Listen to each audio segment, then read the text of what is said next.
Hey there, Dean.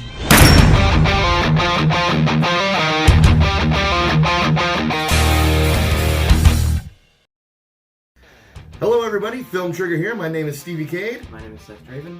And we are going to discuss Child's Play. With spoilers. Spoiler alert. Overall reaction to this movie was very positive from both of us. Me personally, I was captivated from beginning to end. It was a lot funnier than I was expecting it to be. And not just like that forced funny, but that great cheesy 80s funny, like the 80s slasher funny. And this movie hits the mark on the homage to the 80s slasher films quite a few times. Like, my interest was kept during the whole thing. Me too. I did really like the story and how much they changed it. And kept it the same at the same time. Yeah, they kept it the same and completely changed it at the same time. I mean, that's, like I said in the drive-by, this is how you reboot a movie. This is exactly how you do it. Nightmare on Elm Street, write notes. Because they kept good core values of Chucky, but then also completely and utterly changed the character. And part of those changes was his look. Yes, it did change his look. I'm going to let you lead on this one. What do you think about Chucky's look?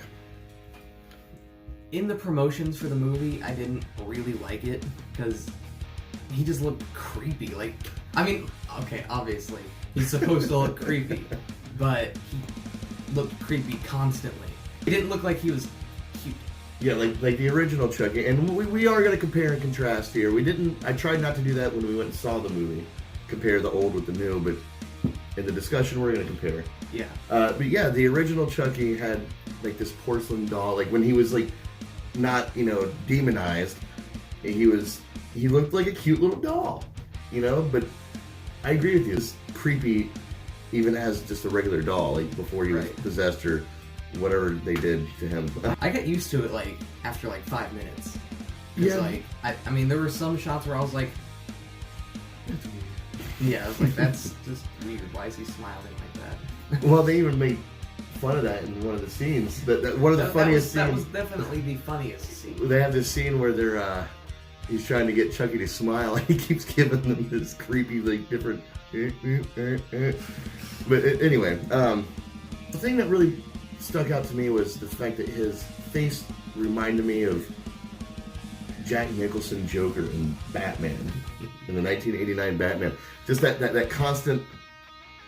Like he had popsicle stick stuck in his mouth, like sideways, I've never thought of that. Anyway, but his physical change for me was fine. The awkwardness, I got past that, and it did kind of play into the character a little bit more, because he had really cute moments. I never thought he had cute moments. Well, when he was looking at that knife, remember when I stopped you and I said that would make a good poster? Yeah. Like, he had a very cute, innocent look on his face. He looked innocent And he was, throughout most of the movie. But anyway, I thought a couple other things were weird. His proportions were odd. His head looked bigger than it should have been, and I thought his arms were longer than they should have been. But his arms hung down past his knees, like they were long. I didn't even notice it. It kept driving me crazy. I mean, I noticed his head was too big, but like his arms, I did not even notice how long they were. Yeah, it reminded me of like an ape, dragging its knuckles on the ground. But all in all, the physical change of Chucky is nothing too dramatic, nothing that we don't get used to within the first 5 minutes of the movie, unless you're like overanalyzing it like I was. But the change of Chucky was not just physical; they also changed the mythology of Chucky. They got rid of the serial killer voodoo thing, which, thank you. Again, Chucky was one of my least favorite of the slasher 80s. And I think a lot of that had to do with the suspension of disbelief that it took to really just dive in that movie was almost a little too much. The guy using voodoo to possess a toy, it was just, I don't know, it was just a little much for me to do. Anyway, whatever. We watched the first movie, and it's still easy. You just kind of accept it and move on. Right. But this was a little bit more acceptable. The AI I like that a lot change. More. And not just that, but it also added to the way Andy and Chucky interacted with each other. Before, Chucky was this guy stuck in this doll. taunted Andy.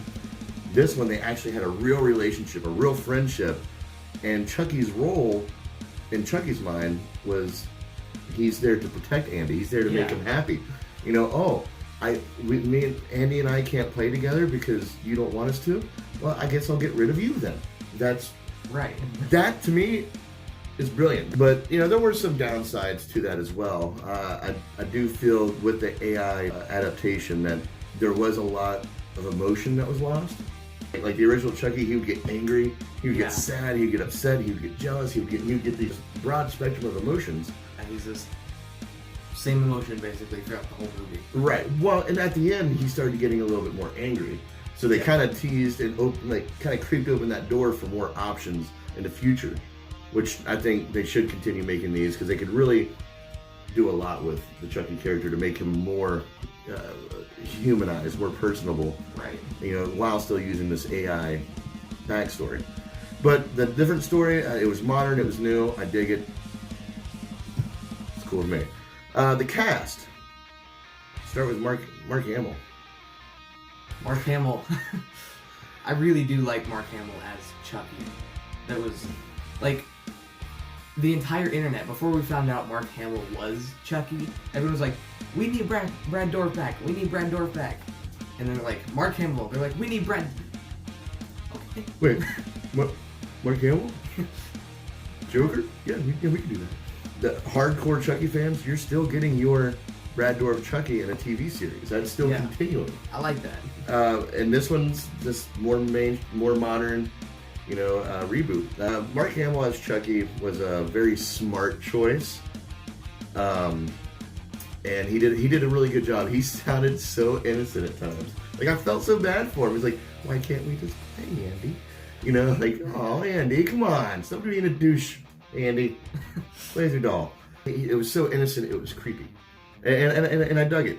Or like when he did kill something for the first time, you know, he was like a cat bringing a mouse to its owner. You know, like, is this better? Are you happy with me now? Like, oh man, he did such a good job, and that also goes to the writers for writing that character that way. Yeah. The kid who played Andy, what's his name? Bateman, something Bateman, something Bateman. I'm not sure. Look it up.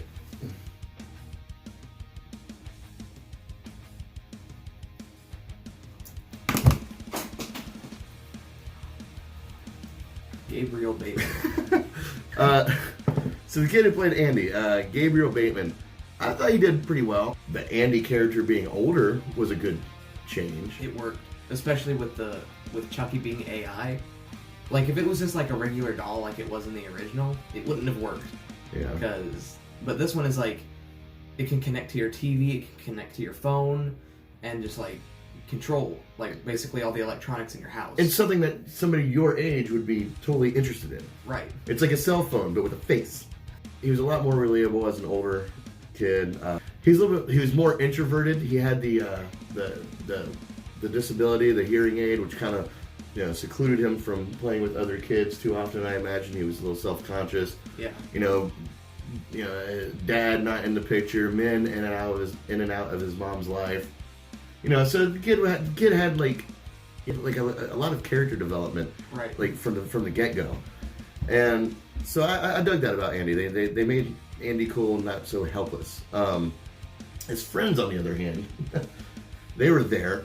Yeah, they were. I didn't dislike them, but I didn't really like them either. Yeah, they were. I don't know. It was very forced. Them being there, it was very forced. Yeah. And they kind of played off on that Stranger Things sort of vibe. Seems like they were trying to be Stranger Things. But they do help out near the end, but a little bit. A little bit. But they also added to the comedy. Because, again, the comedy in this movie was fantastic. Yeah, they did. And then Aubrey Plaza as Andy's mom. What's her name? Karen? Aubrey Plaza was pretty okay for me. Actually, I was expecting a little bit more from Aubrey. Now, when the slower parts were happening and she was trying to play that mom role, I just didn't buy it. Which, I guess an argument could be, well, she's a young mom, inexperienced. Right. Well, kid's like what, 12? Like, you're an experienced mom if you have a 12-year-old. She seemed more like the cool aunt. That's what she was at first. I was like, is that really his mom? But it was. Her acting was pretty okay once I accepted that. In the more serious parts, it did get better. Yeah, it wasn't bad in the slow parts, but No, we're not saying that. It just wasn't there. There was something missing, and I'm not sure if it was the director or the writing or what. But just Aubrey Plaza's performance in the slower parts just didn't hit it for me. But like you said, in the more dramatic parts, she did a fantastic job. And you know what, man, I just enjoyed looking at her through the whole freaking movie. I was just like, I am his mom. Anyway. And there was a couple of characters I didn't quite understand. I can't remember his name, but the police officer. Detective Mike. Was it? Oh yeah, Detective Mike that lived in the same building as Andy and his mother. Like, I liked his character a lot. I thought it was a very good balance to Andy's mom, because he would be there and he was visiting his mom and giving her company, and kind of treating her almost like a child, the way he cared for her, like Andy's mom took care of Andy. But him being a detective, they just kind of threw that away. Like, it never really came into play. Right. Like, he was just there at the crime scenes. Like, there was nothing detective about him. And if they took the fact that he was a detective out of the equation, his character would have been just as effective and would have made a little bit more sense to me. Right. The whole scene where Andy had, what's his name? Shane? Or something? The guy's head in the wrapping paper. Oh, his mom's boyfriend. Yeah, his head in the wrapping paper. Andy was with Detective Mike and his mom at dinner.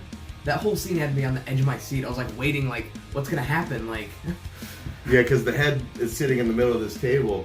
Andy knows that it's a head. Nobody else knows it's a head. yeah. Yeah, that was really cool, and that's the little nuances in this movie that I love. Even when there wasn't anything to be scared or suspenseful about, they still made it suspenseful and and put like this, creepy undertone to it. Andy's mom's boyfriend Shane, I think that character made sense. I mean, we all knew he was going to die. Yeah. I was surprised when he showed up at his house and he put the wedding ring on. I was like, he has a family. He's cheating on his wife with Andy's mom. Okay. Now I definitely want this guy to die. And he did. And which comes into play, the slasher scenes, they delivered in this movie. Yeah, they did. I was actually really surprised by how gory they were. I was like, yes, a slasher movie that lives up to the name. Like, I'm sorry, but movies in recent times, like, you can't just put blood and guts in a movie and call it a slasher. I mean, you can, but there's a finesse with it, and this movie had that finesse. And once again, it reminded me of the 80s slasher films, because it was just fun, ridiculous setups. Yeah, you saw a couple of them coming. A couple of them could have been avoided. Specifically, the maintenance guy hanging from a pipe over a little table saw. It's like this big.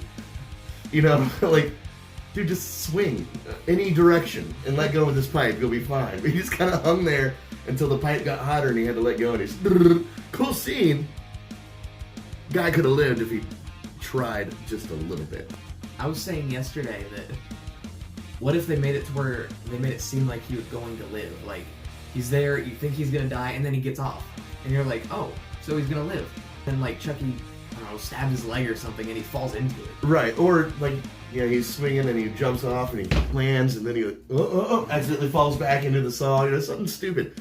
It was the only kill that, to me, didn't need to happen the way it did. So, on that note, I mean, the beginning of the movie, the climax, the ending, I was captivated the whole time.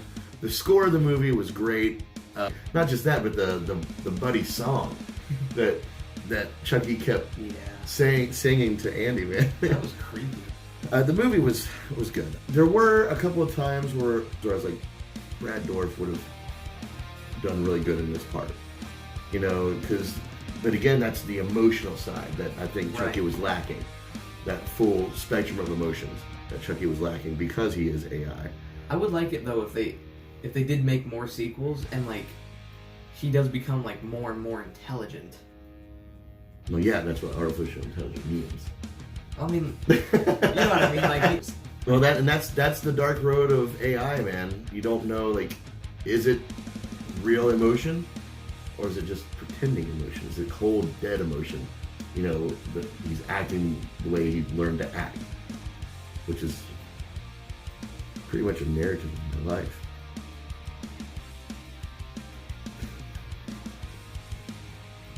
I had very little negatives with this movie. Yeah. Even the few negatives that I did have are like minor things. Yeah. So no, I don't really have anything else to say. I will say this: if you're a huge Chucky fan, Die Hard, Brad Dourif, or Die, you're probably not going to like this movie. Yeah.